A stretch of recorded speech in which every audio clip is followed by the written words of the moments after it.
Welcome to live stream number 197. I feel like I have a hair running from my face. Sorry. If you're watching the recording, clock is ticking. I would definitely not blame you for fast forward here. It is September 5th. Today we are streaming on YouTube, it looks like. And let me just, I just also gotta make sure. I don't know what I would do if we didn't, but we should also be streaming on Facebook if you're watching there. Absolutely appreciate you guys taking the time to join. You can see we got Isaac over here. Like I said, just clock is ticking down. So we're just gonna get ready here. Let people get people a chance to come in, sit down, get your drink, sit down, relax. Before we jump into some Fusion 360.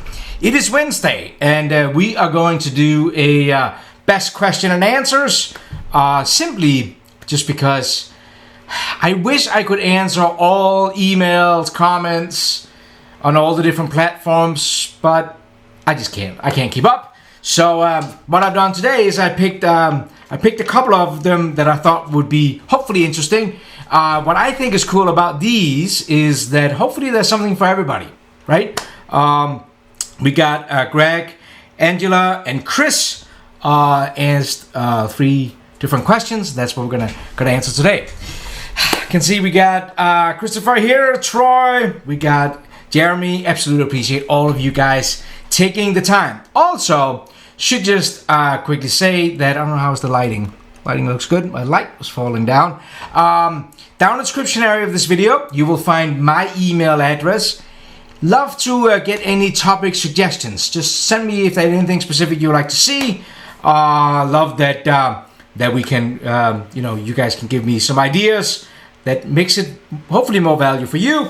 Also, down there you can find the link to download the 3D print gauges that we created a couple of weeks ago. Still get some questions about that. You can find the link to download the free CNC Handbook. If you haven't already done that, you can do that down there in the description of this video. A couple of other different things for you to check out. But definitely, if you're into 3D printing, definitely check out the 3D printer gauge. And if you haven't already gotten the free CNC Handbook, you should definitely do that. It's awesome. We got Lars here. Good to see you, Lars. Adrian, Torquil. Good to see you, Thomas, Darren. Absolutely awesome.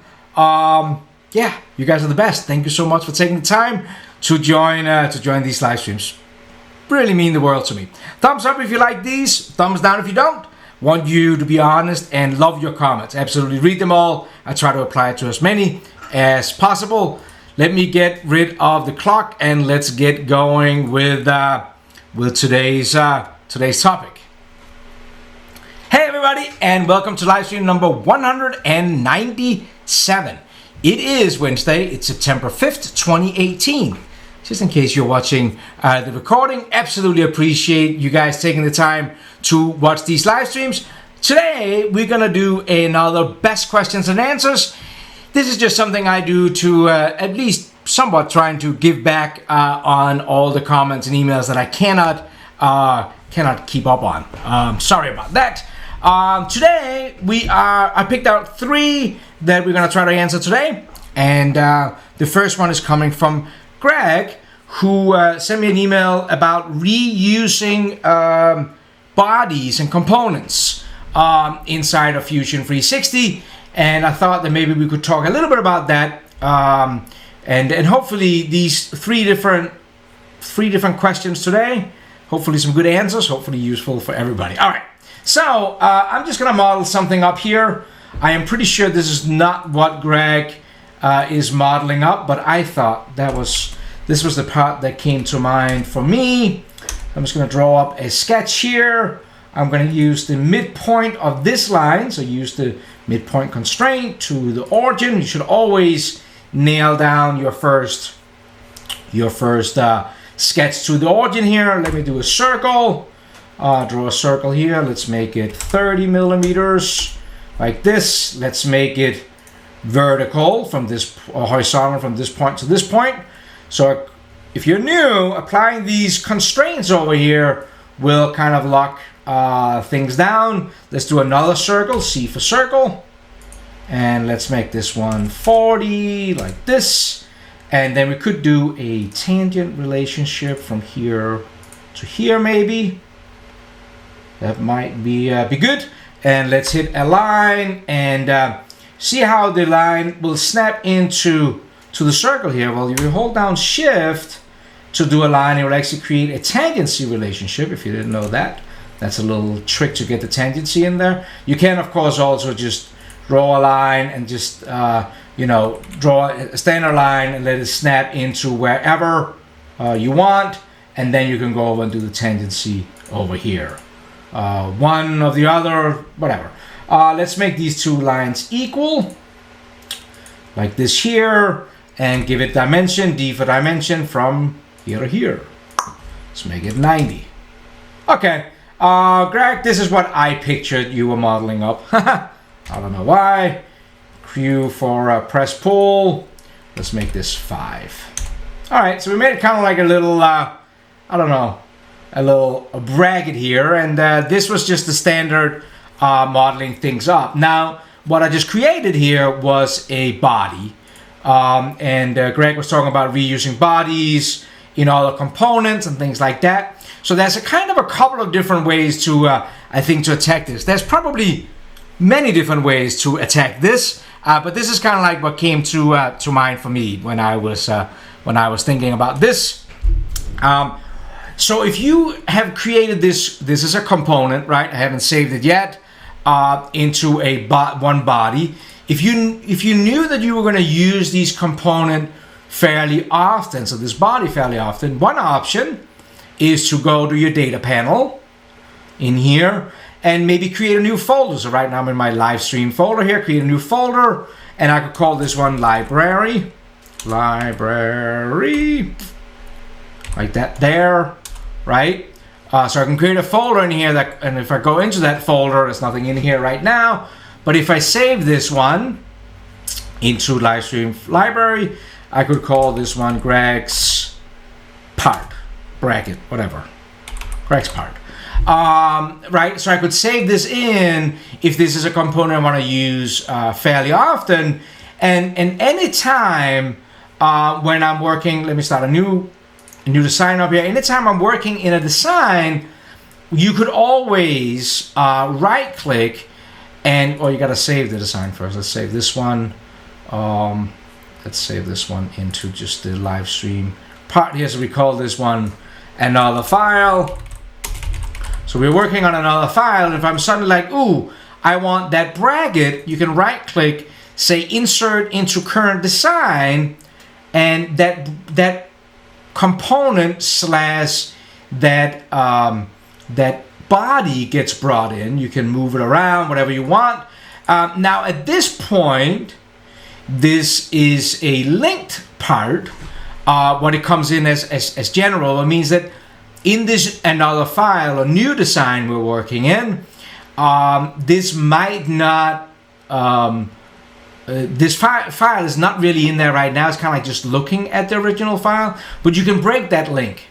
What means that if I open up the original Greg's part file, if I changed this whole size, it would update in another file, but you can always break that.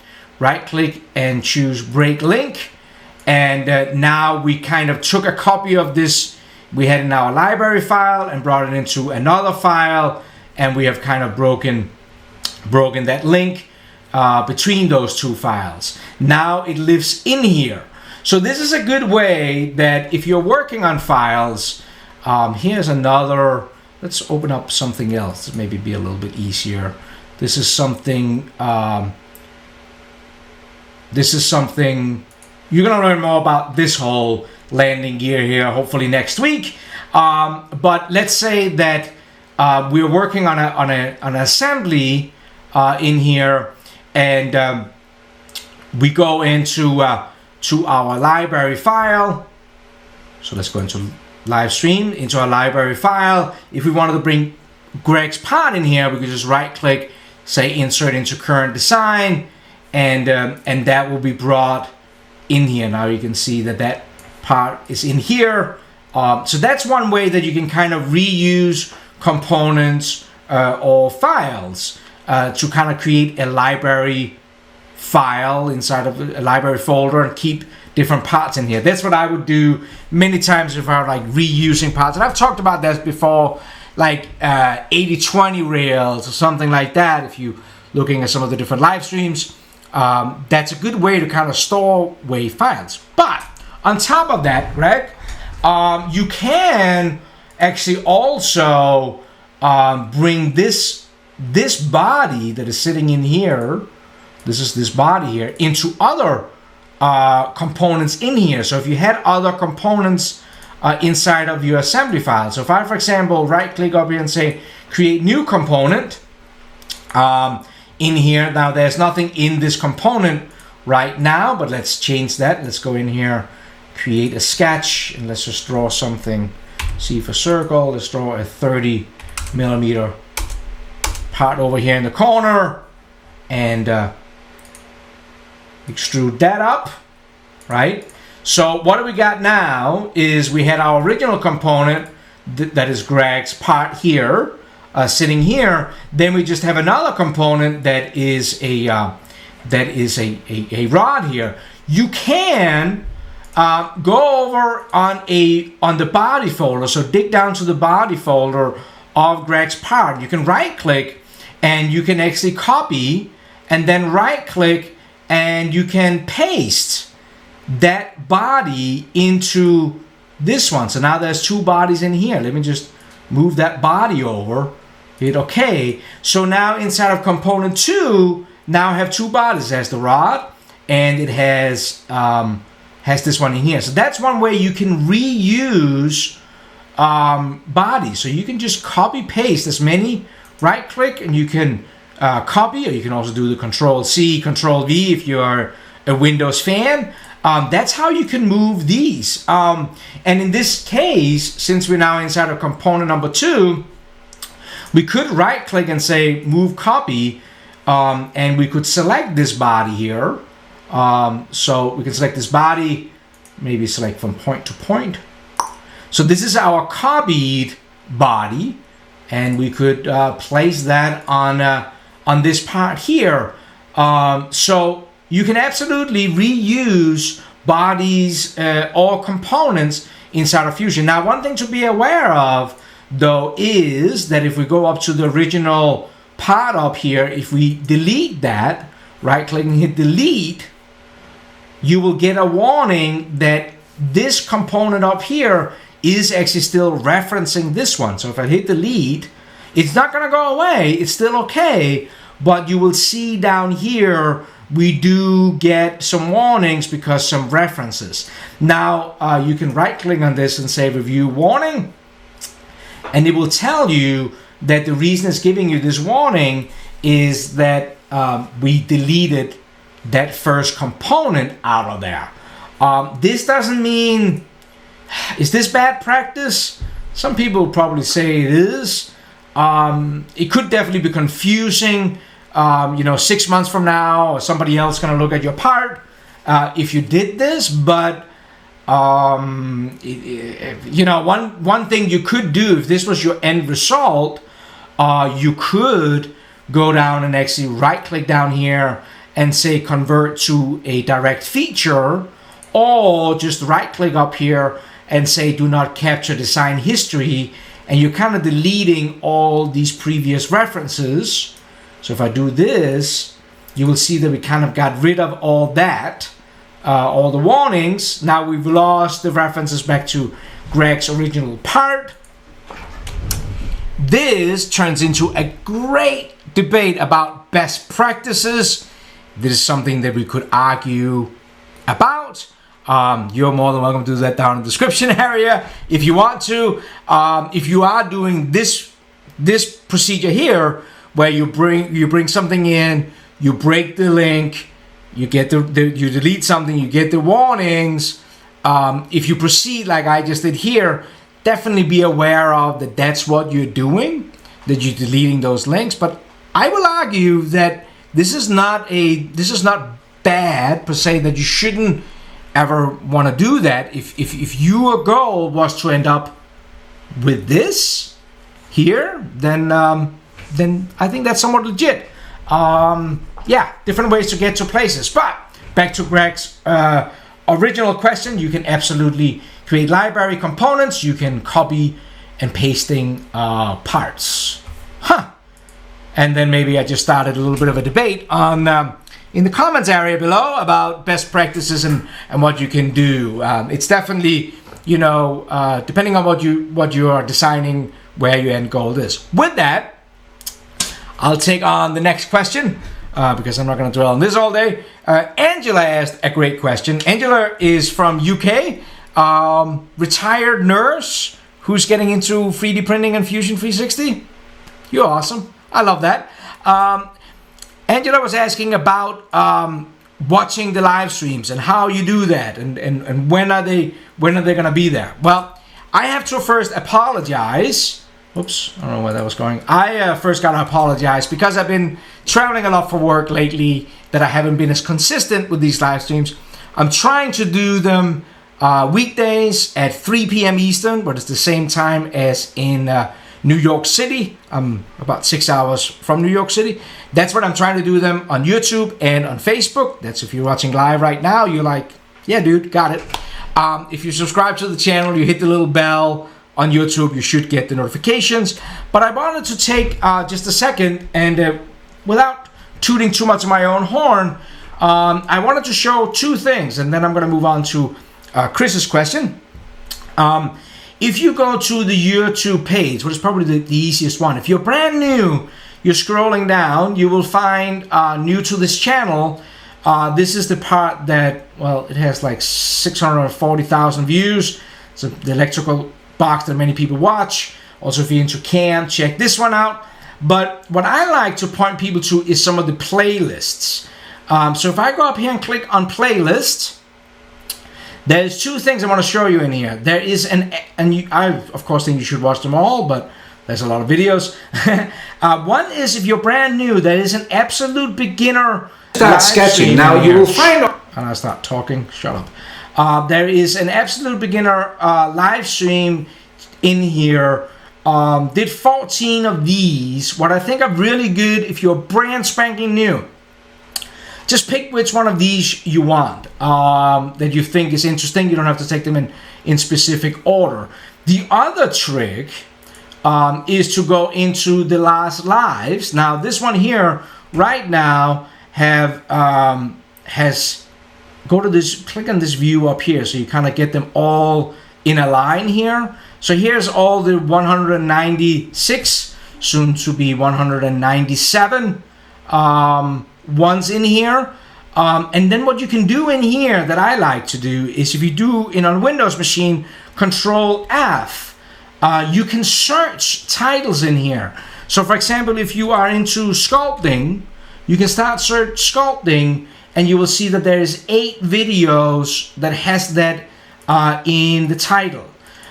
So this is a great way. If you search STL, you will see that there is 7 of those. So this is a good way to kind of search in there. But again, Angela, thank you for your question. 3 p.m. Eastern is when I try to do these, and I'm going to try to be better of doing these as we're going along. The last one I want to do today before we end today's live stream, let me open a picture up. This was Chris. Chris sent me this picture and said, hey dude, how would you do a part that looks like this? And I would definitely use sculpting. I would actually probably use a combination of sculpting and regular modeling, maybe for this area right here. So I thought I would just quickly show this, and hopefully Chris and other people could kind of like get a kick out of this part. I'm not quite sure what it is. Some kind of a, looks like something goes into this slot here, gets locked in, and then you could hang, you know, your coat there or something. I don't know. So let's start a new design here on the top here, and let's just quickly talk a little bit about this part. Let me just bring the drawing up again. Sorry, hang on. We do this live. So if you look here, we kind of like, it shows different kind of a different box here, and it shows in inches and it shows in centimeters. whatever you kind of, whatever fly your boat. Of course, inside of Fusion, you can change units in here to whatever you want. I don't think I've ever in my life done centimeters as a unit. That's interesting. Not in CAD. Normally you don't do centimeters. Normally you do millimeters or inches, at least where I'm from. So, but something new for everything. So let's go into a new sketch, and in here you could start out by drawing kind of like that box. So I think it was, what was it, 7 centimeters by 11 centimeters? Was that what that box was? 7 centimeters by 11 centimeters, kind of like the overall. I don't know if this is going to the center or if that's to the end. Should maybe think it's to the center. Doesn't really matter. You could draw up this rectangle here as kind of like your guide. And then I would probably then go into the sculpt environment, switch over to sculpt. In here, you have different options, and there's different ways to do this. And again, Chris, don't think that you have to do this, the exact same way I do this. I would probably start out by creating a plane, turn the origin on, and since we're in centimeters, 7 centimeters up. And if you go to the create, you could either create like a box, or we could just do kind of like a plane, what might be kind of nice. So if we do a plane, and we select that top face up here, go ahead here, and we could draw up kind of like what we think that box should look like. Let me just turn it around. So here we kind of have a flat, this is like a piece of paper. There's absolutely no thickness to this here.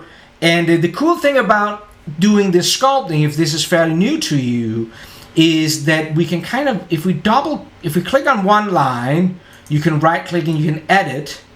But if you double click on a line, then it actually selects the whole length. So here you can kind of see how we can stretch this out.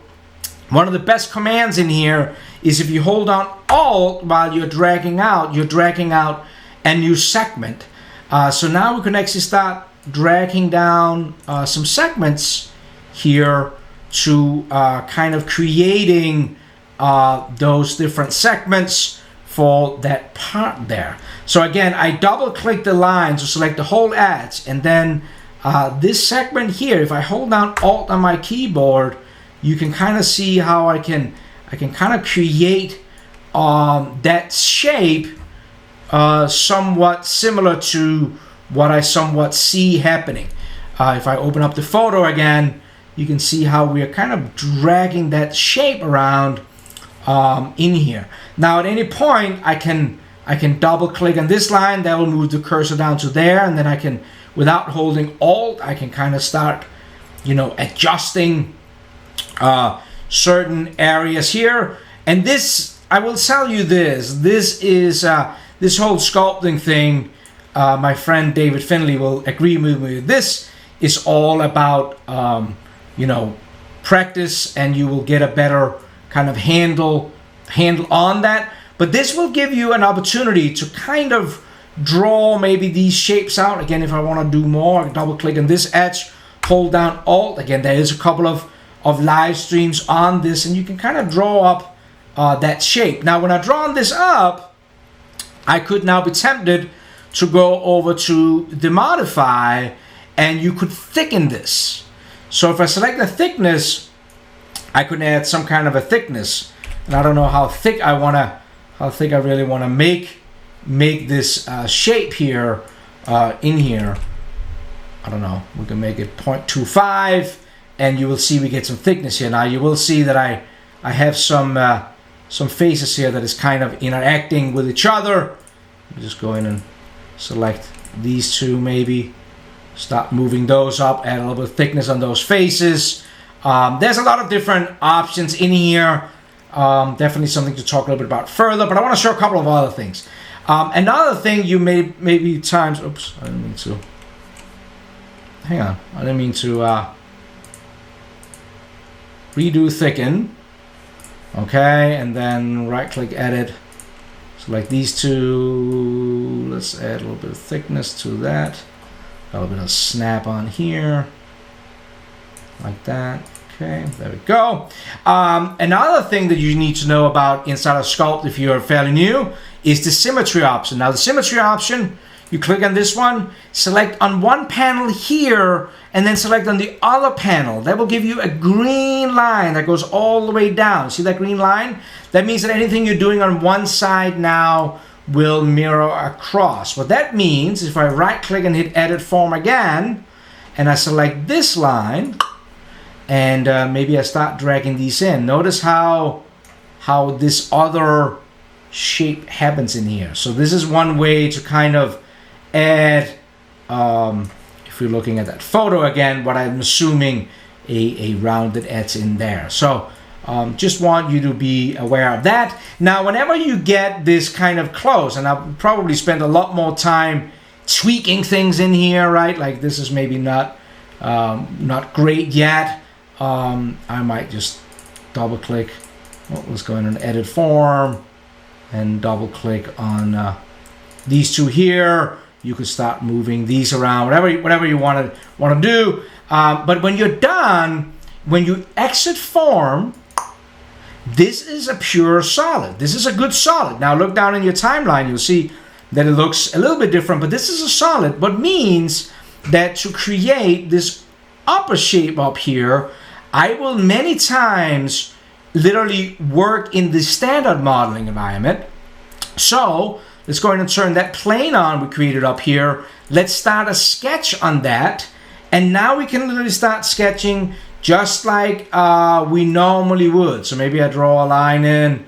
Maybe I draw a line into the midpoint here. So that's a standard sketch line. I'm going to draw another line in here. Go over to about here. So now what we have here is a couple of different lines. We could dimension those, D for dimension. So this is what we would normally, and of course they're at an angle right now. See that? That's an angle. Let's just make this vertical there. D for dimension, there to there.